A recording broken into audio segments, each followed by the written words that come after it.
Welcome to Bluff Creek Podcast Radio. I'm Sydney. And I'm Kira. And today's special guest is Holly Brown. Thank you for joining us today. Thanks for having me. So, our first question is, where did you go to school? I went to Oregon State University, and I studied microbiology and biology the first time, and I worked in a research lab at the university. And then I got interested in some other things, and I went back to school at the same place in civil engineering. What is your job? Well, right now my job is a mom, and I am a huge STEM advocate, so I'm excited to hopefully get more girls interested in science and engineering. I've worked in a few different jobs that were either engineering or science. Like I told you, I worked in a research lab for a while that we worked with plant viruses and genetics and DNA and things like that. And then when I went back in civil engineering, I went to work for a company that built big technical bridges, and that was, always one of my passions when I was a kid. Was huge building projects like dams and big bridges, and so this company I worked for did that. And then when I had kids, and actually to back up a little bit, when I had the job working on big technical bridges, I got the opportunity to move around the country to all these different places because we had to move to where that work was, and that was a great experience. And then I had kids, and I used my experience in engineering to work as a technical writer and a proposal writer for that same company. So I got to still, dig into things that I really loved and found engaging, but I got to do it more on kind of my time and that fit into my schedule, and that I could still, be a mom too. So how old were you when you started having an interest in science?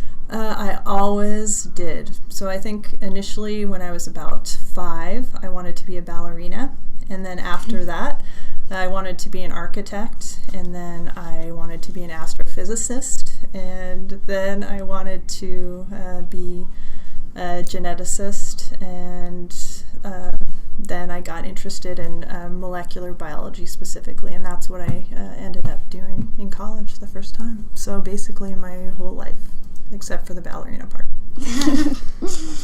What did you like about science? That's a good question. I just really liked understanding how things worked, and I had a lot of great science teachers that really engaged me and got me interested in a lot of different science topics. But I think that's it. I just really liked to have an understanding of how things worked and just found it amazing. So could you explain to us what STEM is? STEM stands for Science, Technology, Engineering, and Math. And I was hoping you would ask me about that because I've been working with Mrs. Edlund a little bit about having a STEM festival at Bluff Creek where we could bring in, scientists and engineers and art too, art-related people to come in and get 4th and 5th graders interested in STEM careers. So, what kind, you said you worked on bridges, what kind of bridges did you build? Oh, wow, all kinds. So the first project that I was on was in Salt Lake City, and so when the Winter Olympics came to Salt Lake City in 2002, they decided that they wanted to basically revamp all the infrastructure there. So it was new walls, there were 150 bridges there, so there were big flyover bridges, concrete girder bridges, that kind of bridge.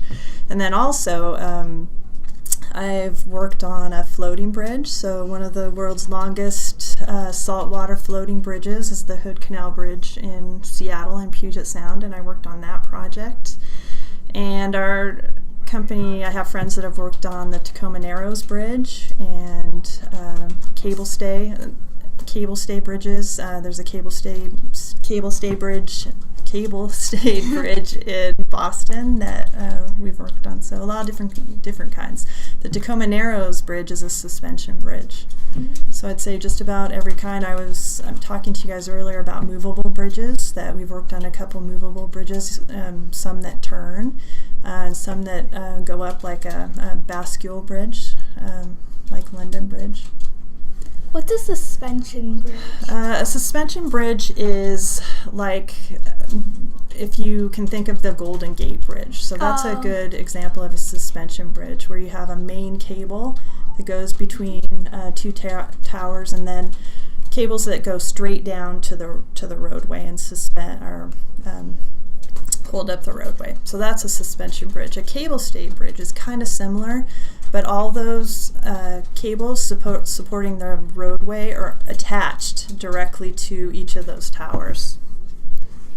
Are there any interesting projects you're working on right now besides the STEM one? Yeah, I'm not, because I just work as a technical writer right now, but what's nice about that is that I get to dive into a lot of these projects that are coming up. We don't always get them, but I get to dive into the details a little bit. The company that I worked for, they're building another floating bridge in Seattle that's a freshwater floating bridge. There's some fantastic bridges all over cable stay. Not many suspension bridges. Those are not as common as they used to be. But yeah, there's a lot of great projects out there. Mm-hmm. So when you were younger, did you ever think you were going to be a scientist? Probably when I got to high school, I knew that was the direction that I was going to go, because I loved my science classes. I loved math. And I think it was just a point of picking. I kind of jumped around between interest in different science careers, but I was really interested in biology, so I knew that I'd initially go into something, in that field, and that's how I ended up in molecular biology.